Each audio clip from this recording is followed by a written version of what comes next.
Alright, so what did we learn from F1's Barcelona test? So obviously a bit of a different setup this year for 2026 with the new regulations coming in.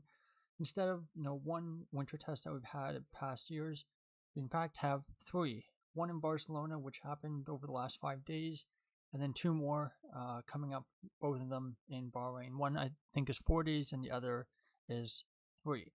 But even though this was supposed to be a secret and no one was supposed to know what was going on at this test, I do think we learned quite a few things. So, the first major thing that I think we learned at this test is that the cars are much more reliable than they were in 2014. Now, if you weren't watching F1 back in 2014, F1's first test in Jerez in Spain was a bit of an unmitigated disaster.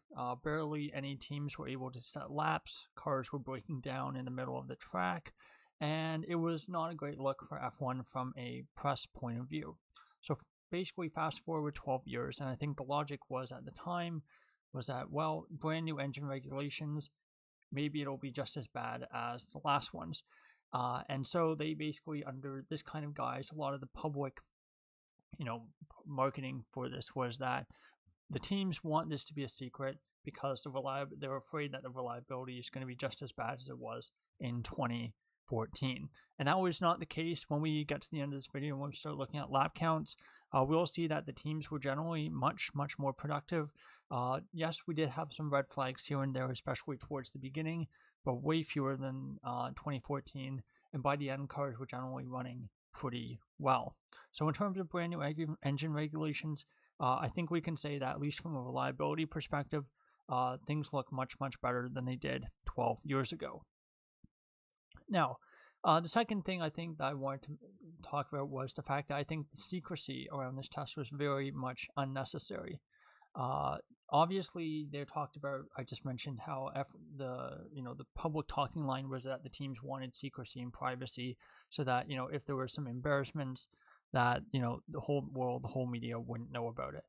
Turns out that a lot of information got leaked anyway. We have quite a bit that we can talk about when we get to the end, but it turns out that this wasn't really needed.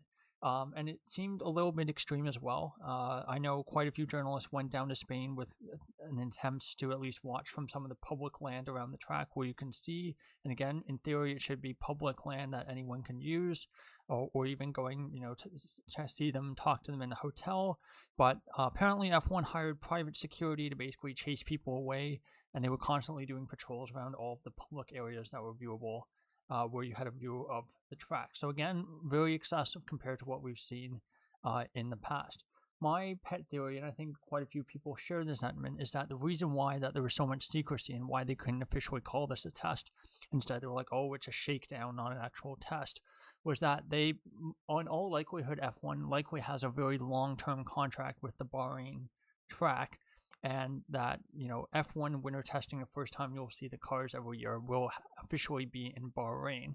And so basically, to make sure they don't break their contract, because they effectively sold out to the Bahrainis for quite a lot of money, they basically had to do all this extra stuff, calling it a shakedown, having security, not having media, that kind of thing. But even then, even in 2022, we didn't really have this level of secrecy. I think we had like a pre-test as well in 2022 where we had a bit in Barcelona and then a bit in Bahrain, but still nowhere near this level. So I think overall the secrecy was very much needed.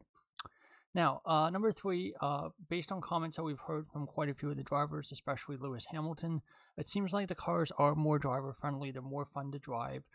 They're a little lighter, a little smaller than the past generation of cars. And I think because of the characteristics, with the way downforce is generated, a lot less reliant on ground effect, Venturi tunnels, that kind of thing. I think they're also less stiff, I should say.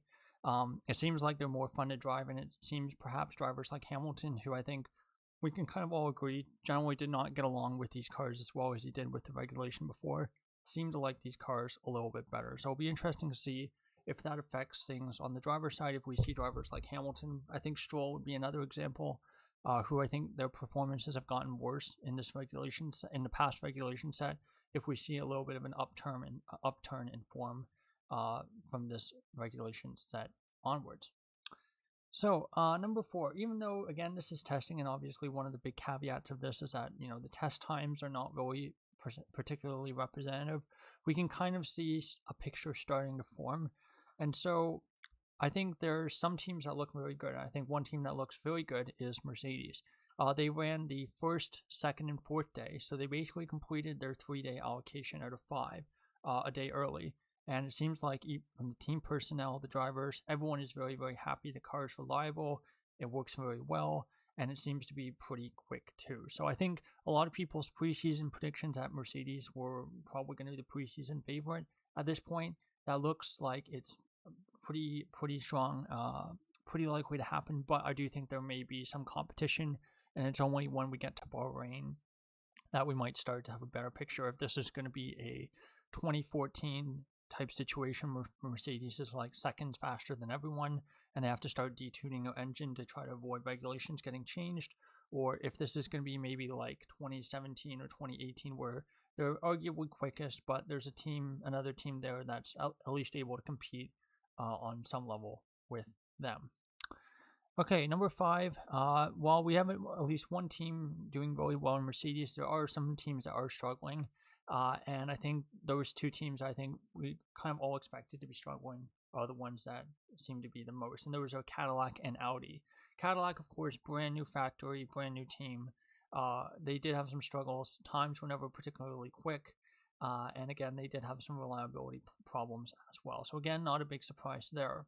Now for Audi, while this is basically a rebranded version of Sauber with a new engine, that new engine, I think, does seem to be causing them problems. And even if it isn't, doesn't look like it's the quickest package out there. So I think understandable that both Cadillac and Audi, brand new team in one case, brand new engine in another, understandable that they would be having a little bit of a struggle this year. But I think while those two teams struggling was, understandable and to be expected, there were some teams that I think there have been some surprises. And those are Williams and Aston Martin. Williams, of course, made a big deal of sacrificing 2025 with the idea that they were going to go all in 2026. They were going to show up early and they were going to be, very, very aggressive with that.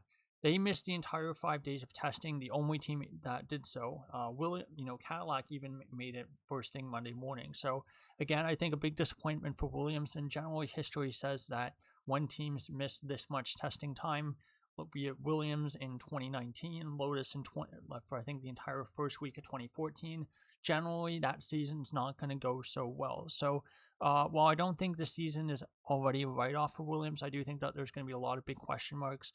The drivers may, if this is a bad year, the drivers might start looking elsewhere for seats for 2027, and Williams could be in a bit of a pickle for next year. And again, it would be really, really disappointing after, a 2025 that saw them jump to the front of the midfield. It would be very disappointing for them to then go back down to where they were in, 2019 and 2020. Now, for Aston Martin, I don't think it's nearly as bad, but some of their behavior that they were doing at the testing is, I think, reason for concern. They showed up late. They only showed up in the last hour of day 4. So they basically got 1 hour. Stroll, basically, the car broke down after 4 laps, I believe, and then they got 1 productive day in on the 5th day. So they basically got 1/3 of the mileage everyone else did, bar Williams, who of course got none.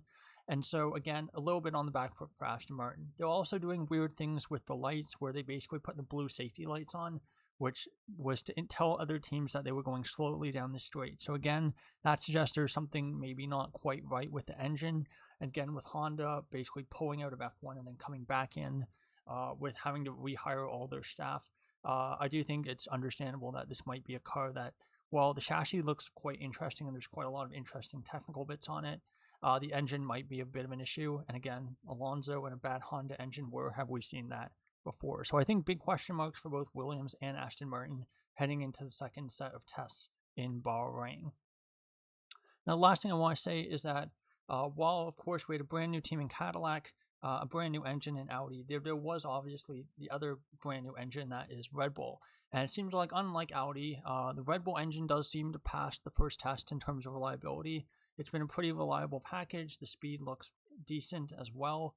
And so I think it's generally been, I would say, the pleasant surprise of this first Barcelona test has been that the Red Bull engine does seem to be pretty reliable, and the speed seems to be at least okay, and I don't think it's going to be the worst engine this year. I think it already looks probably a bit better than Audi and a bit better than Honda, but I think realistically it's probably going to be a bit behind Mercedes and a bit behind Ferrari. But with Max Verstappen at the wheel and with a team that we know can build very, very good chassis, it'll be interesting to see what Red Bull and to an extent Racing Bulls can do in 2026. So those are things, 7 big storylines, things that we learned from the Barcelona test. We don't really have a great idea of the pecking order. If I had to pick right now after this first test, I would say you'd probably put Mercedes first, second group of maybe McLaren and Ferrari, and then maybe even Red Bull in there. And then the second group, I would put Alpine, who I think looked decent with the Mercedes engine, Haas, and then Racing Bulls are probably in that group. And then the other teams, so Williams, Aston, Audi, and Cadillac, I think would probably be the teams I think most people would agree would probably look the worst coming out of this first test. But again, we shall see. So finishing up this video, I want to take a look at lap times and lap counts. And again, this is courtesy of the race. I think they did a great job trying to cover this with what little they were able to based on the restrictions, the fact that media weren't even allowed into this test. So in terms of laps completed by team, Mercedes led the way with 500, followed by Ferrari on 442, Haas on 386, Alpine on 349, Racing Bulls on 319, and Red Bull on 303. Oh yeah, one more thing about Red Bull I forgot to mention. Hadjar, their new driver, had the only real big crash or incident of the test, crashed on the last corner going down, entering the main street, and that basically set Red Bull back a day, and it did compromise, I think, their run plan slightly, that crash. So that does contribute to Red Bull being a little bit lower on the lap counts. Followed by McLaren 287, Audi 240, Cadillac 164, and Aston on 65, who only got really 1 day of running.